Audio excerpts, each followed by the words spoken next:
Hello friends and welcome back to the white slate पढ़ाई। और अभी हम लोग चैप्टर प्लेइंग विद नंबर्स का 6 लेक्चर करेंगे, 6 लेक्चर वीडियो। इसके पहले हम लोग 5 वीडियोस और कर चुके हैं। अगर आपने वो वीडियोस नहीं देखे हैं तो पहले आप वो वीडियोस देख लें ताकि आपको यहाँ पे समझने में आसानी हो। और आज हम लोग जो हमने डिविजिबिलिटी रूल पढ़े थे ना 4th लेक्चर में, उन्हीं से और थोड़ा आगे बढ़ेंगे, क्योंकि पिछली वीडियो में तो हमने सिर्फ क्वेश्चंस किए थे। तो डिविजिबिलिटी रूल के ही अंदर हम लोग कैसे और थोड़ा सा अपना दिमाग लगा के और आसान बना सकते हैं। जैसे हमने डिविजिबिलिटी रूल सारे नंबर्स का तो पढ़ नहीं लिया था, हमने सिर्फ पढ़ा था 1 से लेके 11 तक का, 7 का था भी नहीं उसमें। तो हम कैसे बाकी नंबर्स से अगर हमें डिविजिबिलिटी पूछी गई हो तो वो फाइंड आउट कर सकते हैं इन्हीं डिविजिबिलिटी रूल्स को यूज़ करके, जो हमने 1 to 11 के लिए पढ़े हैं। तो स्टार्ट करते हैं। ये लो, यहाँ पे मैंने 4 प्रॉपर्टीज लिख दी हैं।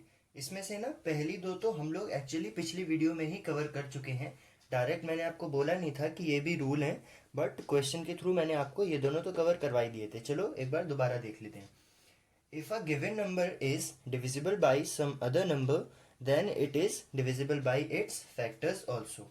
कल की वीडियो में जो हमने लास्ट क्वेश्चन किया था, कल की वीडियो मतलब पिछली वीडियो में जो हमने लास्ट क्वेश्चन किया था वो यही था ना कि अगर कोई नंबर 12 से डिवाइड होता है तो और कौन से ऐसे नंबर्स हैं जिनसे वो नंबर हमेशा डिवाइड होगा। तो हमने आंसर लिखा था कि 12 के फैक्टर्स। तो वो यहाँ से आता है इस प्रॉपर्टी से कि अगर कोई नंबर मेरे पास है, सपोज मेरे पास एक नंबर है 60। 60 क्या होता है? हमेशा एक नंबर, एक दूसरा नंबर जो कि क्या है 12 से डिवाइड होता है। तो ये 60 हमेशा इस 12 के जो फैक्टर्स हैं उनसे भी डिवाइड होगा। 12 के फैक्टर्स क्या हैं? 1 2 3 4 6 और 12। 12 तो लिखने की ज़रूरत है ही नहीं क्योंकि एक बार लिख ही दिया। तो अगर ये 60 12 से डिवाइड होता है हमेशा, तो ये 60 12 के फैक्टर्स जो कि ये हैं इनसे भी हमेशा डिवाइड होगा। पहली प्रॉपर्टी तो हमारी ये बोलती है। अभी इसको इरेज नहीं करता हूँ मैं, लिखा रहने देता हूँ। ये थी पहली प्रॉपर्टी। दूसरी क्या बोल रही है हमारी प्रॉपर्टी कि if a given number is divisible by any, this is not and, this is any, divisible by any co-prime numbers then it is divisible by their products also। ये कह रहा है कि अगर कोई ऐसा नंबर है जो दो को प्राइम नंबर से डिविजिबल है तो ये उनके प्रोडक्ट से भी डिविजिबल होगा। कैसे? सपोज मेरे पास एक नंबर है, लेट्स से 80। 80 मेरे पास एक नंबर है। तो 80 क्या होता है? 80 के लिए मैं कोई दो को प्राइम नंबर्स क्या देखूं? हाँ, 80 जो है वो 4 से भी डिविजिबल है और 5 से भी डिविजिबल है ना। 4 इंटू 20 क्या देता है? 80। ऐसे ही 5 इंटू 16 क्या देता है? 80। तो 80 जो है वो 4 और 5 दोनों से डिविजिबल है। अभी 4 और 5 क्या है? ये दोनों को प्राइम नंबर्स है। कैसे? क्योंकि 4 और 5 के अगर मैं कॉमन फैक्टर निकालूंगा तो सिर्फ एक कॉमन फैक्टर आएगा, क्या? 1। तो ये दोनों को प्राइम नंबर्स है। तो हमारी प्रॉपर्टी क्या कहती है कि अगर एक नंबर दो को प्राइम नंबर्स से डिवाइड होता है तो वो उनके प्रोडक्ट, मतलब इन दोनों को मल्टीप्लाई करके जो वैल्यू आएगी उससे भी डिवाइड होगा। तो देखो 4 5 जा कितना होता है? 20। क्या ये 20 डिवाइड हो रहा है? बिल्कुल हो रहा है। 20 इंटू 4 80 देता है ना। तो ये थी दूसरी प्रॉपर्टी कि if a given number is divisible by any को prime numbers then it is divisible by their product also. तीसरी प्रॉपर्टी और चौथी सेम है बिल्कुल, बस डिफरेंस थोड़ा सा है और बिल्कुल सिंपल भी है। If two numbers are divisible by a common number then their sum is also divisible by that number.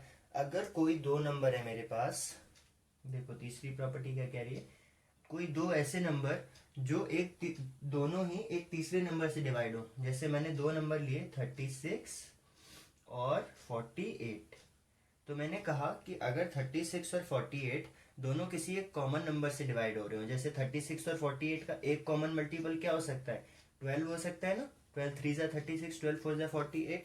तो अगर दो नंबर, कोई से भी दो नंबर एक पर्टिकुलर कॉमन नंबर से, जैसे 36 से 12 36 और 48 दोनों का एक कॉमन फैक्टर हो, क्या? 12। If two numbers are divisible by a common number, divisible मतलब फैक्टर होता है। तो अगर दो नंबर का एक कॉमन फैक्टर है तो इन दोनों नंबर को ऐड करके जो नंबर आएगा ना, ये नंबर उसका भी फैक्टर होगा, या ये कह सकते हैं कि इन दोनों को ऐड करके जो नंबर आएगा वो नंबर 12 से भी डिविजिबल होगा। तो 36 प्लस 48 कितना हो जाएगा? 36 प्लस 48 84। क्या 84 12 से डिविजिबल है? बिल्कुल है। 12 7 जा 84, 12 7 जा 84 होता है ना। तो ये प्रॉपर्टी ये थी कि अगर दो नंबर एक तीसरे नंबर से डिविजिबल हैं, जो कि दोनों कॉमन नंबर से डिविजिबल हैं, तो उनका सम भी उस नंबर से डिविजिबल होगा। ऐसे ही फोर्थ प्रॉपर्टी क्या कहती है कि अगर दो कॉमन नंबर एक तीसरे नंबर से डिविजिबल हैं तो उनका डिफरेंस, मतलब ये माइनस ये भी उससे डिविजिबल होगा। अब देखो जैसे यहीं पे यही दोनों नंबर ले लेते हैं दोबारा, 36 और 48। तो 48 माइनस 36 कितना हो गया? 12 हो गया। क्या 12 12 से डिविजिबल है? बिल्कुल है। 12 वन जा 12। तो ये थी चौथी प्रॉपर्टी। सिमिलर है बिल्कुल इसकी तरह। इसमें ये है कि अगर दो नंबर्स एक से किसी नंबर से डिवाइड हो रहे हैं तो उनका सम भी उस नंबर से डिवाइड होगा। ये था कि दो नंबर्स अगर किसी एक कॉमन नंबर से डिवाइड हो रहे हैं तो उनका डिफरेंस भी उस नंबर से डिवाइड होगा। ठीक है, तो ये थे कुछ और डिविजिबिलिटी रूल्स। और अभी हम लोग करेंगे प्राइम फैक्टराइजेशन। शायद आप लोग पिछली क्लासेस में भी थोड़ी बहुत प्राइम फैक्टराइजेशन कर चुके हो, बट अभी उसको एडवांस लेवल पे करेंगे हम लोग। तो प्राइम फैक्टराइजेशन क्या होती है? हमने फैक्टराइजेशन तो कर ली। फैक्टराइजेशन मतलब किसी भी नंबर के फैक्टर्स निकालना। प्राइम फैक्टराइजेशन है किसी भी नंबर के प्राइम फैक्टर्स निकालना। आप कहोगे यार ये क्या मुश्किल काम है, लेकिन असली बात तो ये है कि प्राइम फैक्टराइजेशन करना बहुत ज़्यादा आसान है फैक्टराइजेशन करने से। देखिए मैं आपको एक क्वेश्चन देता हूँ और उससे समझेंगे हम लोग प्राइम फैक्टराइजेशन। देखो क्वेश्चन है, write the prime factorisation of 36 and draw a factor tree. तो अभी हम इतना देख रहे हैं, फिर फैक्टर ट्री क्या होता है वो मैं आपको समझाऊंगा। ठीक है, तो जब भी हमें किसी नंबर की प्राइम फैक्टराइजेशन करनी होगी तो सबसे पहले आप उस नंबर को लिख लो। 36 लिख लिया आपने, और ऐसी इसके साइड लाइन खींच के ये कर दो। अभी देखो सबसे छोटा प्राइम नंबर क्या होता है वो लिख लो आप यहाँ पे। सबसे छोटा प्राइम नंबर क्या होता है? 2। और 2 आप तो लिखोगे अगर ये 36 से डिविजिबल हो। अगर यहाँ पे कोई ऐसा नंबर होता है जो 2 से डिविजिबल नहीं है तो 2 के बाद जो 2 के बाद मतलब 2 से बड़ा और सबसे छोटा प्राइम नंबर जो भी होगा, तो 2 के बाद सबसे छोटा प्राइम नंबर क्या होता है? 3 होता है। तो आप 3 लिख के देखते क्या 3 से डिविजिबल है? 3 से भी नहीं होता तो आप 3 के बाद वाला मतलब 5, और ऐसे ही जिससे भी डिविजिबल हो वो लिख के देखते, सबसे छोटा लिखने की कोशिश करते। लेकिन तो आपने यहाँ पे 2 लिख लिया, तो 2 को मैं क्या मल्टीप्लाई करूँ कि 36 बन जाए? तो आप कहोगे 18। और ये 18 कैसे आया? वैसे तो आप इसको कर ही लेते होगे, लेकिन जिन बच्चों को नहीं पता है उनको मैं बता दूं। देखो जब भी यहाँ पे आपको ऐसे निकालना हो ना 2 से 36 कैसे जाए हम लोग, तो आप ऐसे करोगे। पहला नंबर देखो, पहले क्या है? 3। तो आप 2 को इतनी बार मल्टीप्लाई करो कि 3 से छोटा या 3 बन जाए। तो आप कहोगे अगर मैं 2 वन जा 2 करूँ तो 2 वन जा 2 करने पे 3 से एक छोटा नंबर बनेगा। 3 से बड़ा नहीं होना चाहिए, 3 होना चाहिए। अगर 3 नहीं हो रहा है तो उससे कम हो जाए। तो उससे कम मैंने किया 2 वन जा 2। तो कितना बचा? 3 में से 2 गया, 1 बच गया हमारे पास। वो 1 इसको मिल जाएगा तो ये हो जाएगा 16। याद रखना 16 होगा, 7 नहीं होगा। ठीक है, 1 इसको टेंस प्लेस पे मिलेगा। तो यहाँ पे 16 बन गया। अभी आपको माइंड में करना है ये। तो 2 और 16, और अब 16 तो मुझे पता है 2 8 जा 16 होता है, तो मैं 8 लिख दूंगा। ऐसे ही देखो अब दोबारा करके देखते हैं। अब 18 आ गया ना, तो ये भी 2 से डिविजिबल है। तो हम छोटा प्राइम नंबर लिखते जाएंगे तब तक जब तक लिख सकते हैं। तो फिर से 2 लिखा। अभी देखो हमें पता है 2 9 जा 18। अब मैं 2 नहीं लिख सकता, क्यों?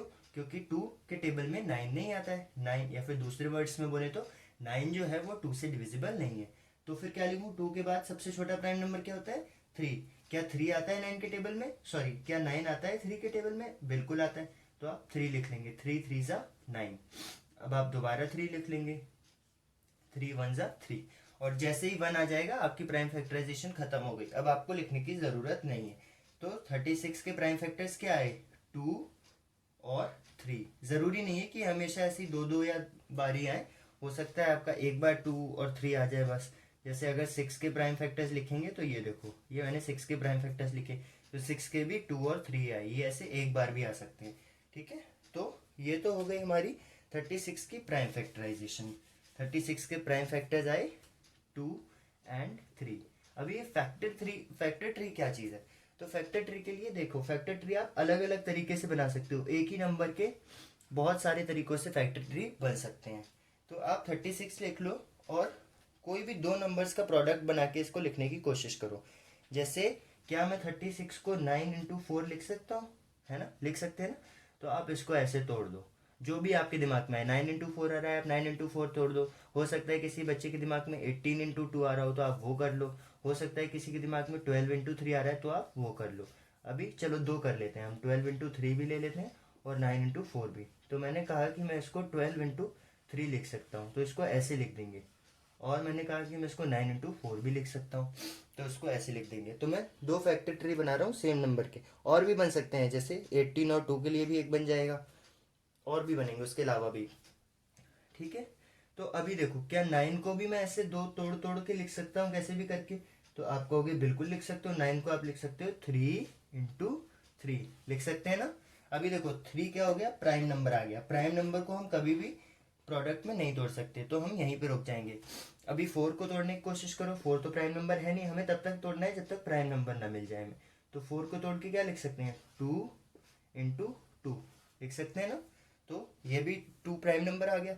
तो अब इसके आगे भी हम कुछ नहीं करेंगे, यहीं रुक जाएंगे। तो एक 36 का फैक्टर ट्री ये हो गया।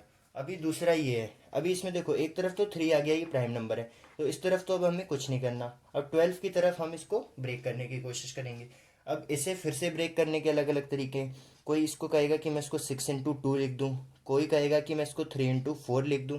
तो फिलहाल के लिए हम इसको 3 × 4 लिख लेते हैं। चलो 6 × 2 भी लिख सकते हैं, वो गलत नहीं है। तो मैंने इसको 3 × 4 लिख दिया। तो अभी देखो 3 × 4 करने के बाद क्या हुआ, 3 तो प्राइम नंबर आ गया, पर 4 अभी भी प्राइम नंबर नहीं आया। हमें तब तक करना है जब तक प्राइम नंबर ना आ जाए। तो अब 4 के लिए करेंगे। 4 को क्या लिख सकते हैं, 2 × 2। अब ये भी प्राइम नंबर आ गया। तो जैसे ही सबसे नीचे वाला जो ये हमारा सपोज पेड़ बन रहा है, तो सबसे नीचे वाला फल जैसे ही प्राइम नंबर आ जाएगा, वैसे ही हम रुक जाएंगे। तो आ गए ना सारे प्राइम, 2 2 3 3 सारे प्राइम हो गए। टर्मिनल नोड, या फिर ये कह सकते हैं कि जो टर्मिनल टर्मिनल मतलब आखिरी। आखिरी देखो, हर डाली का आखिरी एलिमेंट प्राइम नंबर है। तो जैसे ही आखिरी एलिमेंट प्राइम नंबर आ जाएगा, हम लोग रुक जाएंगे। और ये होता है हमारा फैक्टर ट्री। ठीक है। तो अभी मैं फैक्टर ट्री पे आपको एक क्वेश्चन देता हूँ, वो करिएगा आप। ये लो, क्वेश्चन आपके सामने है। From the factor tree of 90 fill the missing elements. अभी उसने फैक्टर ट्री मुझे खुद बना के दे दिया है 90 का। हमें मिसिंग एलिमेंट्स फाइंड करने हैं कि कौन कौन से ये 3 मिसिंग एलिमेंट्स हैं।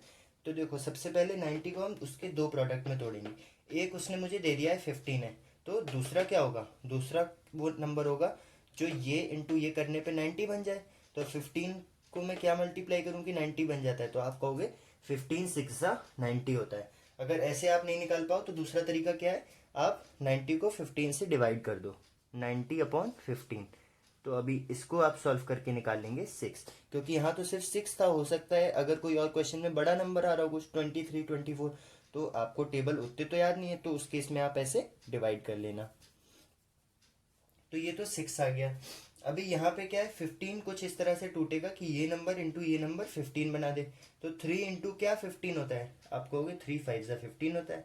बिल्कुल सिंपल। ऐसे ही 6 ऐसे टूटेगा कि ये नंबर इंटू ये नंबर 6 हो। तो 3 इंटू मैं क्या करूँ कि 6 हो जाए, बताओ जल्दी बताओ। राइट, 3 2 6। तो ये था हमारा फैक्टर ट्री और इस पे बेस्ड क्वेश्चन। तो इस वीडियो में बस इतना ही। अगर आपको कोई डाउट हो या आपका कोई फीडबैक हो तो आप कमेंट सेक्शन में पोस्ट करिए। और अगर वीडियो अच्छी लगी हो तो लाइक और अपने फ्रेंड्स के साथ शेयर कर दीजिए। और अभी तक अगर आपने द वाइट स्लेट पढ़ाई चैनल को सब्सक्राइब नहीं किया है तो इंतज़ार किस बात का कर रहे हो, जल्दी से सब्सक्राइब कर लो।